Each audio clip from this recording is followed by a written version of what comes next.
All right. I'm here.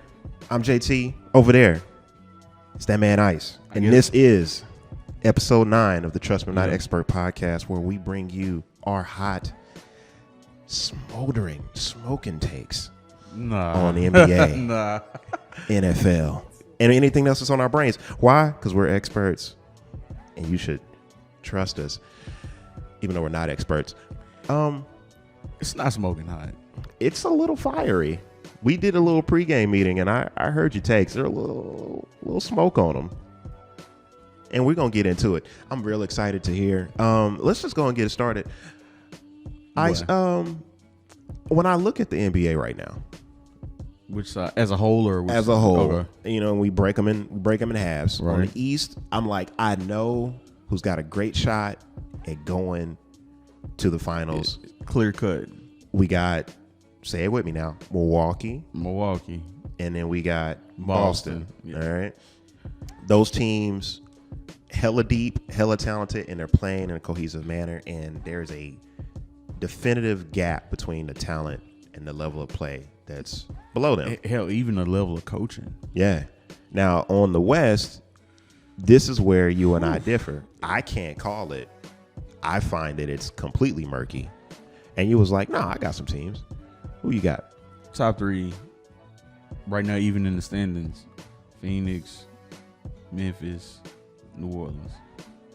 And my only asterisk I put by New Orleans is if they stay healthy, man, they've already shown they play defense. They'll play anybody with a uniform. That's the makeup of a team that'll put together a run. Would it surprise you that the rest of these bums? I don't know. Like I said, just last week we saw the battle for 500, and it felt like a game 7. It was a game for 2 teams that are what, in 8th and 9th? 8th and 9th, battling for 500. Our Mavz versus the world's Warriors. All right. The reigning champs. And it was. And that was kind of my point, man. Like every time it looks like the Warriors have figured it out. Like because they've already done it twice this year. Yeah, like you'll just look at them and like if Klay don't got it one night, or if they just break down defensively, it's like what the fuck are they gonna do? Like they look so bad. Yeah.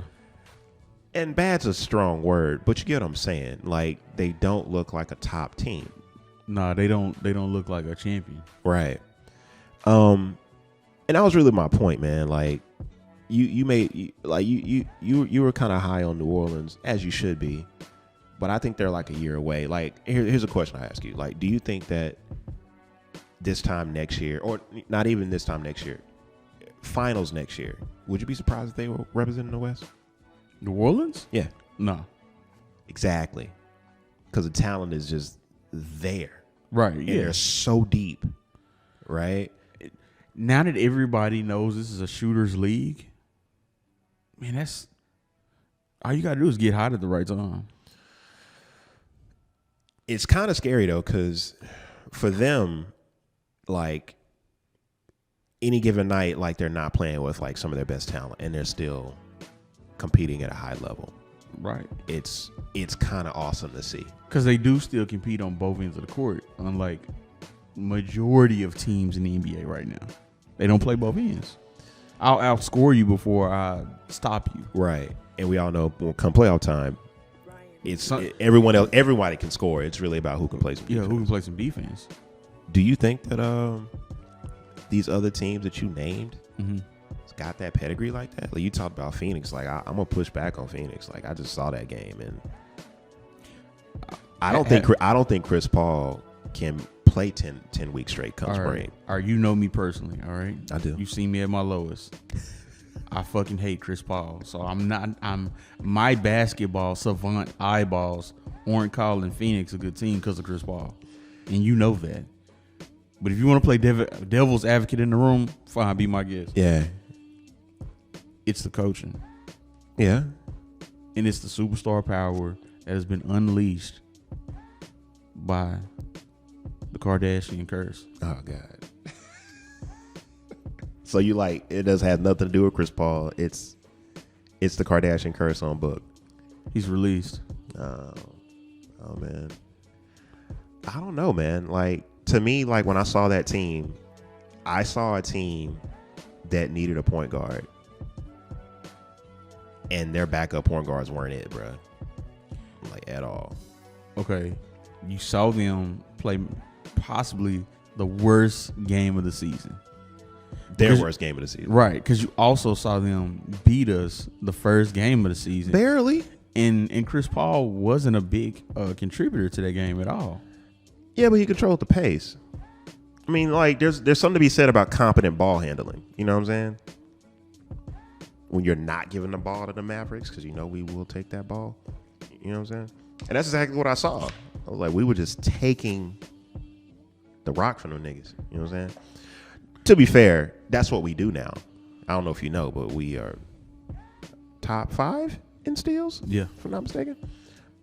It's funny when the rapper got the gun and Lucas starts playing a little defense. Everybody get quiet on that whole. He doesn't play defense. He doesn't play defense. He's terrible. You mean like MVP terrible? He doesn't move his feet. It was like, oh, okay. Yeah, he moves his hands. It was like, oh, but that's because he took those cookies. He moves his hands into the cookie jar. He eats them because he's a big Slovenian boy. Yummy, yummy, yummy. Well, he's 23s, man. Yeah, it's fine. You got him for MVP still? Yeah. Think he can keep it up? Yep. Cool. Who gonna stop him? Himself. Who gonna stop me? I love that video. Don't. He's gonna go to jail, but I love that video. Speed, he's everything that's wrong with whatever generation after us. I forgot the name of it. Right. Yeah. But I mean, you know, it's not. Is it millennial? I think we're millennials. We're millennials. Okay. Yeah, and they're the Zoomers. Man, I think they're the Zoomers. I've never heard of Zoomers, but okay. Yeah, like there's Boomers, and then it's them. They're the Zoomers. Okay. Yeah, that's it. They're the Zoomers. We'll go with that. Bit. Speaking of a Zoomer, your boy Shay. Man, say my investment. Yeah, man, your NFT that you purchased in Oklahoma City seems to be. Hold on, let me put on a suit and a turtleneck.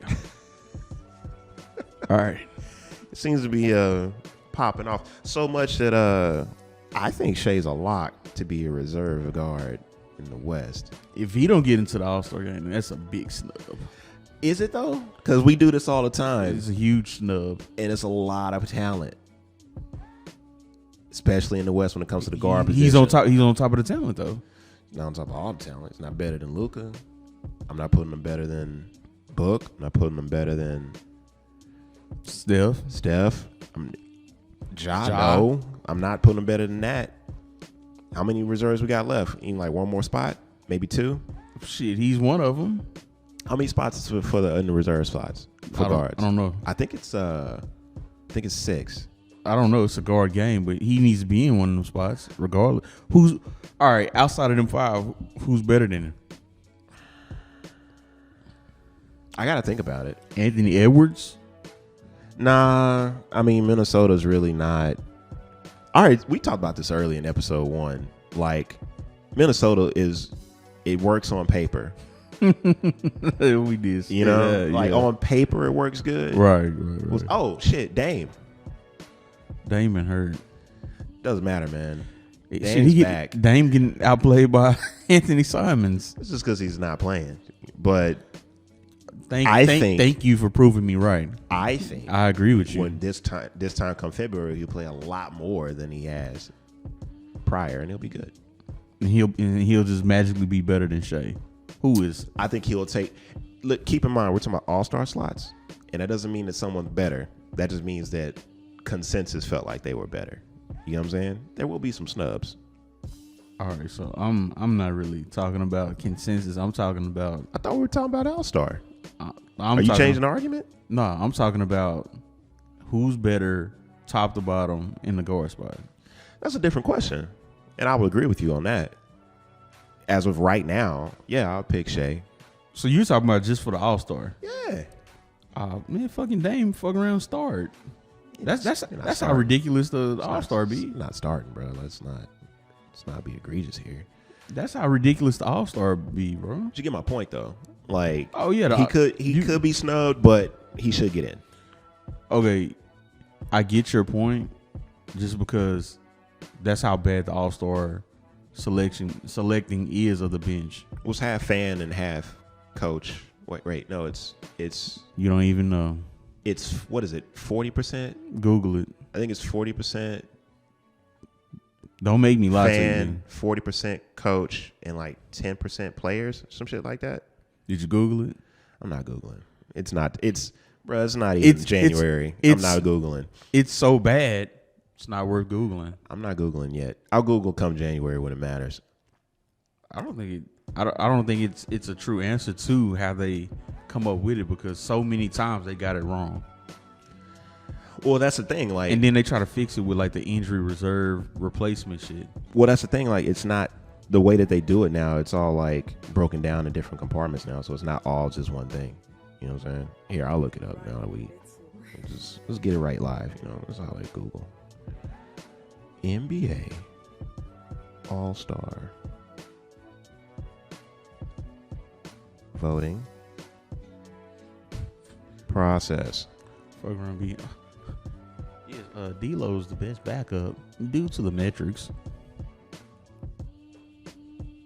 All right, so yeah, fan gets half the vote. The other half is split up into quarters. Quarter is the current players. The other quarter is immediate. That's how they do it. Yeah, it's a fucked system. How would you do it? Jalen Brunson would have been an All-Star last year if I did it. Yeah, but is that just? Oh, I mean, right now it should all be fan. 100% fan. Yeah, it should all be fan, and then like God. Yeah. Yeah, but the people are terrible. I mean, look at Herschel Walker. Anyway, let's move on. Yeah, he's so terrible he stopped running. Shouldn't even been a runoff. Nah, he shouldn't have. Anyway, let's move on. We talked a little bit about the Mavs. Mm-hmm. A little bit of a nail biter in Denver on a back-to-back. And you and I talk offline about the roller coaster that is Tim Hardaway Jr. all the time. And it's to the point now where I'm getting to the point where my eyeballs are seeing it and it's working, and I'm like, don't fall in love with this. It's only a matter of time before he's not making these shots, before he's shooting us out the game. But goddamn it, it's hard to not just be like championship, you know? Man, my expectations are tapered already. Like, it won't be as low as it was at the beginning of the year, just because I doubt they bench him. Now that he's back in the starting lineup, they're gonna keep him there. Okay. And he needs to start. He does need to start. Because he's always played better when he starts. Every time they do the whole off the bench thing, which I wish it worked. I wish he could be Jason Terry. Yeah, 2.0. Yeah, man. Never works. It just damages his psyche. I don't know if it's a psyche thing. Because, I mean, he's a super cool, level-headed dude. I don't even think it's a psyche thing. I think it's a rhythm thing. I think it's an involvement thing. Yeah. Absolutely. Like to come in and have to go right away and to kind of just be in the game, get a couple of up and downs, play some defense, and then the shots come to you. I think that if he starts waning, we got a Deshaun Stevenson his ass. That's what we got to do. I'll just pull him quick. Just have him play like 20 minutes, but he starts. Yeah, because, I mean, yeah, Deshaun always started, but he got pulled quick. Yeah. Like, he'd be the first one out. Jet come in. And in that case, that would be Reggie Bullock. Because Reggie will actually start making shots by that time.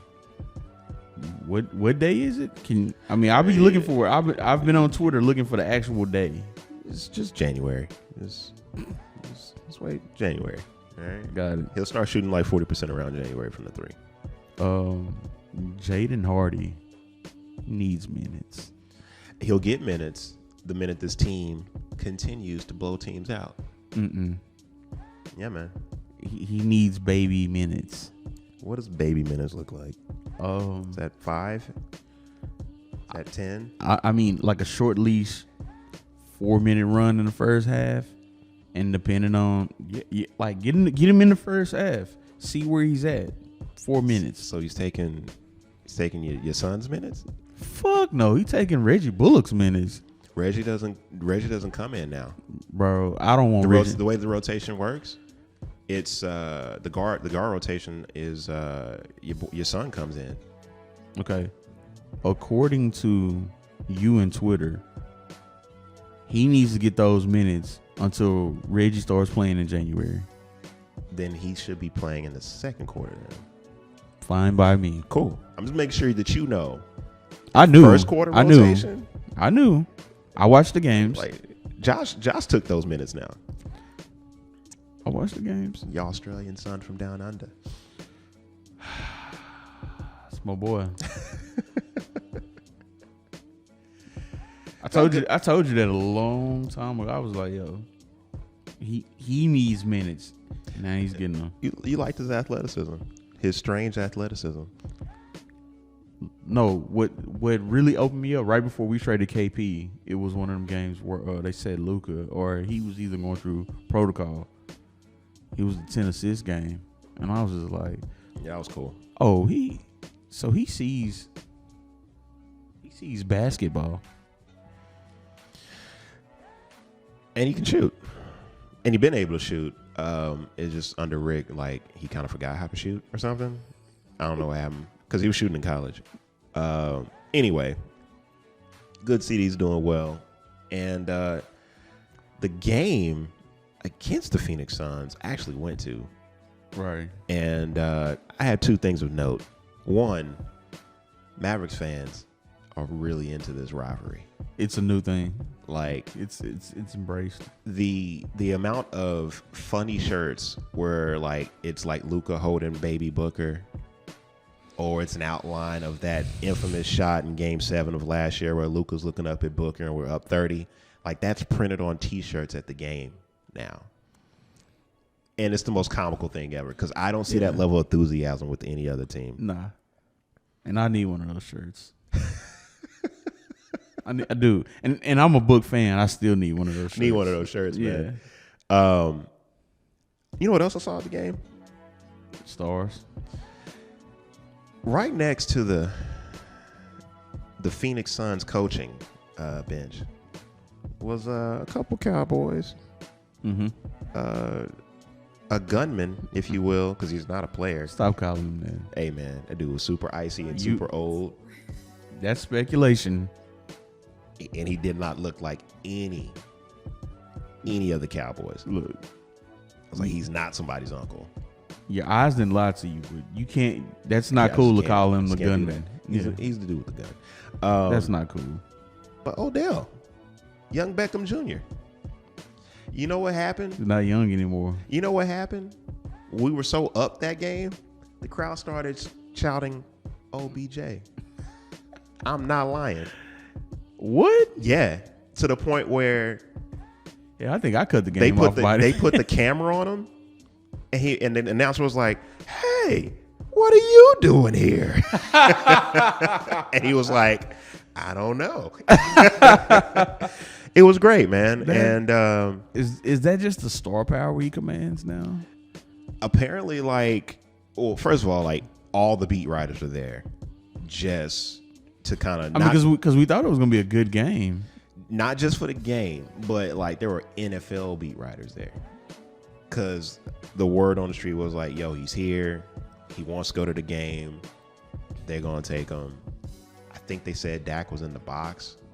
Yeah, Dak and Dez was in the box. I saw Dez with him after the game. Yeah, and but courtside, because he's a courtside guy. Man, so he got to be by the action. And that's D-Book guy. Yeah. It was cool to see, man. Now, we're going to pivot a little bit of NFL corner because I think you got a little bit more that you want to say because ever since then, it's been like 2 days since that's happened. Some news has broke out. And you got a little problem with it. You know, the beautiful North Texas people are excited.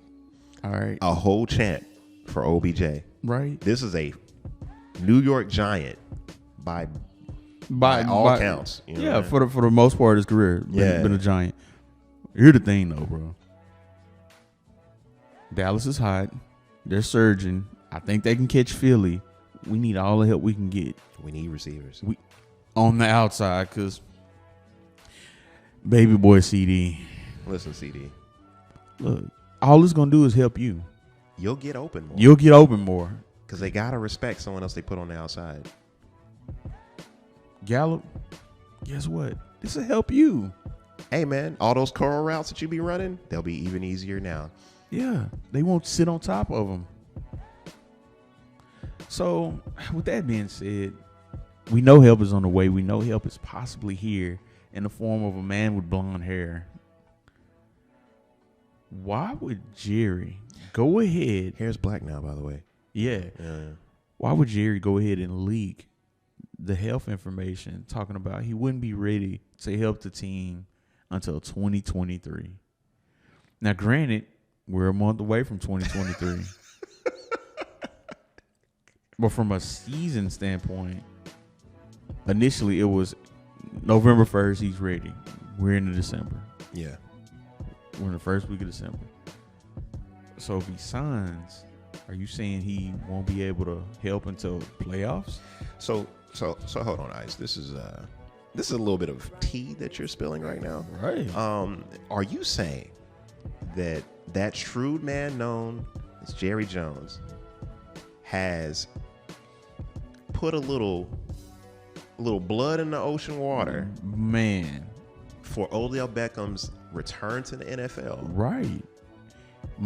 To what? Lower the price? Okay, that's what you have to speculate, because he saw two other teams and none of this information has come out. Okay. Buffalo and New York.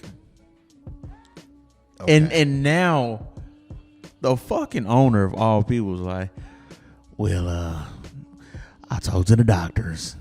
We were in Frisco. It was the Star. It's a beautiful place. Come down, see it. We all know he's a star. All right. Okay. That's not the issue. I love talent. I grow it right from home. God damn it. Okay. I need it now, though. If it can't help us right now, no.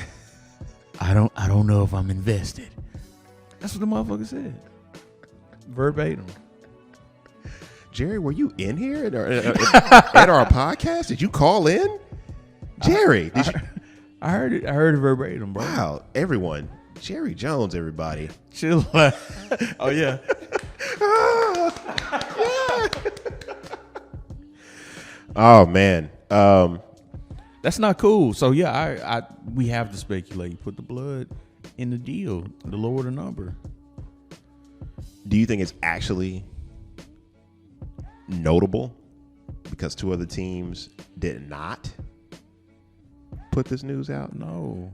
Well, actually, you said it leaked, so the Cowboys didn't leak it per se. This was all Jerry being Jerry. Jerry being Jerry, probably running his mouth, and then the beat writers were the main ones who were like, "Hey, we're running with it. Exclusive. I mean, that's what beat writers do. They run. Yeah. It's not cool though. Not from the owner. All right. Well, we're only 2 days in since, from what I could tell, right, the city of Dallas falling in love with Look, Odell. Look. Odell got family here, by the way, and I'm pretty sure he has a house here. So, I mean, even Jerry couldn't deny it. He's a star. You heard him say it when he was here in studio. He did just say that. Thanks, Jerry. I appreciate that. We're only 2 days in from my confirmation of the Dallas masses officially confirming they want OBJ. Right. I mean, when you have a whole chant at a Mavericks basketball game, at an NBA basketball game, that's saying something.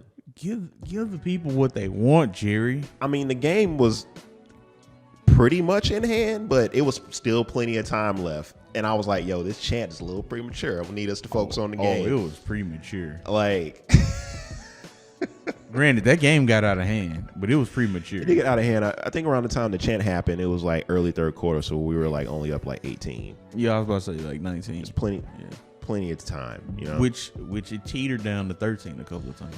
Did, but you know, we that was a little bit of a vengeance game, blood and water. So, we'll see how it goes, man. I hope that they get him signed, and I hope that he's able to not only help the team, but more importantly, that, you know, he's able to find a little bit of a permanent home here. And that's what he wants. He wants a little bit longer contract. A lot of niggas come to Jerry for that longer contract, for that long money, and pass by his house 3 days out the week. That money is the most infamous player that I can think of. They came to Jerry for some money. Oh, I already know you gonna say. And Jerry paid him, and then he proceeded to give us the shit. icy rap lyrics about how paid he is. Was your boy Prime Time? I wish y'all could see me dancing. And your boy Prime, you know, Mavz just left Denver and escaped out with a win. And the only thing hot in Denver ain't the Broncos. It is. Or let Russ cook? It's not let Russ cook. Oh. It's yeah, Colorado, the University of Colorado, and Deon coming to an agreement. Yeah, he will be the new active HC. HNIC. Of how we feel about this? Initially, I'm not gonna lie, I'm gonna make this short. Initially, I was shocked, but because Jackson State had become a swag juggernaut, and I knew they were only gonna keep getting better and better. So really, and now that I've gotten my inside information, which has now been, you know, once again public news now. But I trust you. I got it pretty early. I trust you. You're not an expert, but keep going. Because I was pissed. I had to call my people down in Louisiana, right next to, you know, they got people on the scene in Mississippi. Comes out, they really didn't want to take care of Deon after all he did. This is a man who's been rich a long time. That rap song that I was talking about, guys, that came out when I was like 6. Right. We were children. And even we knew he was paid. We knew he was paid. All right. This is one of the few athletes who has had a dual pro career simultaneously. Bo Jackson style. And damn near was an all-star in both. Yeah. He is a legend. He is prime time. He is prime. And he is Coach Prime. And he delivered on everything he said he would. And he was finna deliver on more. And they just didn't want to give him his just dues because they never helped him. I won't go into details. It's everywhere now. Okay. The one thing that stood out to me, he was like, the worst part about this is the kids. You know, what he cares about. It's these young men that I gotta. Because before he did the coaching, you know, he did Prime Academy here, right? And he put his input into that, and that kind of got him back into coaching, right? Because it was more of a high school thing, and he was like, "Yo, getting these kids, teaching these kids, I'm really feeling this." And then when the shit kind of hit the fan with the school, he was like, maybe I should fall back a little bit. Yeah, because he was like, all I want to do is coach and help the kids. And on every level has been the money. Right. You got to pay people, man. It's simple as that. We live in a capitalist society. And on top of paying people, you got to have competent people to just do your fucking job. Right. And are we picking Colorado as bowl winners next year? Fuck yeah. 11 kids already in the portal. For sure. Finna pick up in Boulder. For sure. It's kids decommitting. For sure. All right. No, they finna be a big deal. Can we tomorrow? Can we make Colorado an honorary HBU if they if the prime effect continues to happen? Trust me, I'm going to a game. You going? I'm going to a game. You going to Boulder? I'm going. It's beautiful up there, man. It's beautiful. I didn't go to none of the Jackson State games because, man, the taxation by association. The Jackson TSU game, Yeah. tickets range between $400 and $1,000, and they sold this shit out. Jesus. So where that money go? Pay this man. Nope, too late. $300,000 salary, he gave half of it back. Right. This last year. Right. Well, you don't need the money. He said that. It's not about that. He wants to control, and I'm pretty sure they had a long conversation. He was like, "Let me do whatever the fuck I want to do," and they was like, "Will we make money? Because it's business." True. And he was like, yeah. he was like, "Don't worry about that." Yeah. You know how coach talk. Oh man. Like a pimp. A pimp named Pastor. Pastor prom sometimes. Oh man. I'm excited though, man. I might actually start watching more college football now. What do you say? I'm not worried about the destination. It's about the journey. It's about the journey, baby. That's all I got for you today, man. You ready to wrap this episode up? We can get out of here. All right. Everyone, this has been episode 9 of the Trust Me, I'm Not an Expert podcast. I'm one of your hosts, JT. Over there, that's Ice. And we have just given you the most sizzling, spicy Oh yeah. takes. Jerry still in the studio? We even had Jerry show up. Listen, all right, this is quality podcasting. Y'all need to like and subscribe. Follow us on all the Instas, the Twitters, as long as it'll be there. Because, you know. Stop. Hey, a little Twitter update before we get out of here. Stop. I just saw that Elon is getting investigated by San Francisco because he's turning the Twitter offices into a fucking Airbnb. That boy is all about the revenue, okay? Listen, man. There are laws. And Elon's like, are there? Listen, man. I'm above the law, all right? Listen, Elon. Stop doing your normal Elon thing. Like, just try to follow a rule. Just try. Evil villain origin story. Just because you bought the place Evil doesn't villain. mean you can start using child labor. Evil villain origin Man, story. big villain. Bruh. My point is, like, Twitter probably won't be here any longer. It's going to be a little sad. You're going to seize it. I'm going to have to learn a whole new fucking App. God. I don't want to do TikTok. All right? Bro, I don't. Anyway, follow us on TikTok. And we out.